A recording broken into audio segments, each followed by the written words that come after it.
What awaits for us after we die? Well, another world,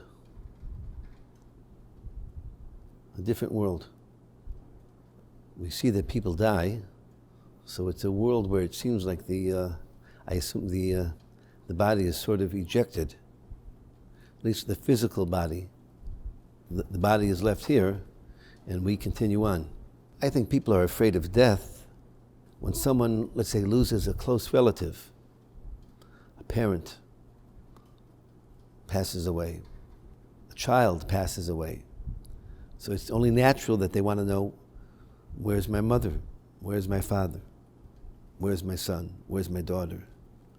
Understandably, it's very connected to the understanding that there's a God. I can't speak for someone who doesn't understand that there's a God. Maybe they believe there's a continuance after, maybe they don't. What that would be like for them, I don't know. In Judaism's understanding, it's premised on the idea that not only is there a God, but there's a relationship we have with God. You know. And the relationship with God doesn't end with this world. It continues on.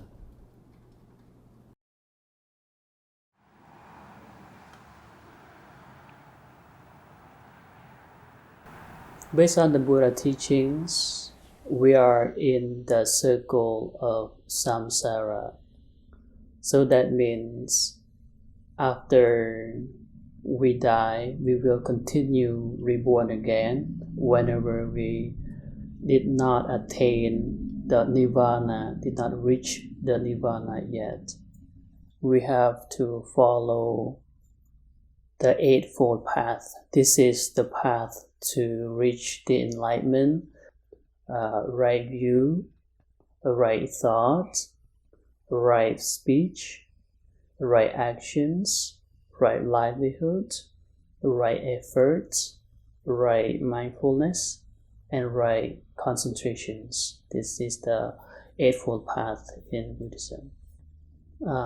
People, when they lost their loved ones, their parents or their siblings, they cannot bear with the sufferings, with the pains, with the grief that they have. So they come to us, they want to know where's their parents, their brother, sister go after passing away.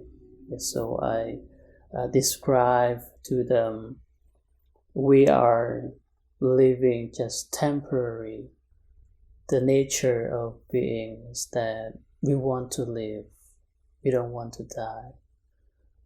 So whenever we have the attachment, we don't want to lose it. So majority of beings are afraid or scared, who understand the life.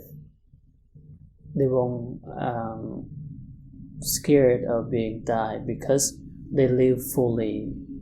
But whenever we do anything with no desire, with no intentions, that means we realize our own beings, so we won't have attachments, so we won't have desire for birth, so we call it enlightenment.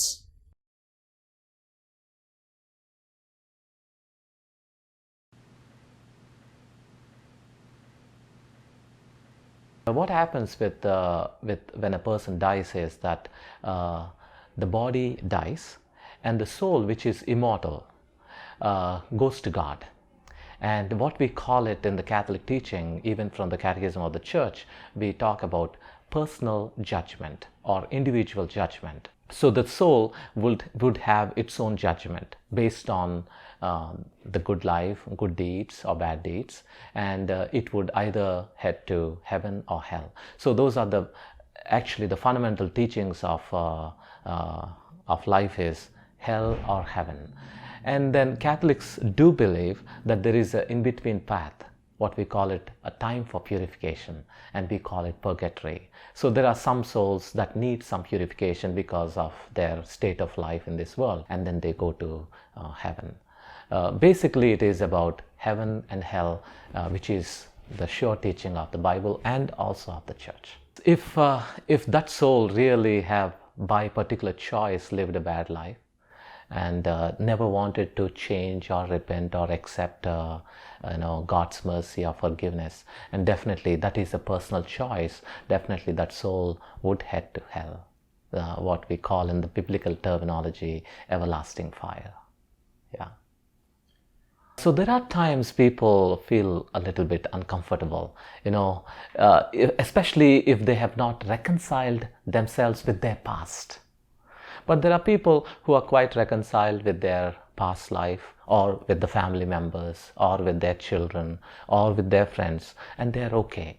But those who are not reconciled, they do feel the fear. Even I'll be scared if I am told I'm going to die tomorrow.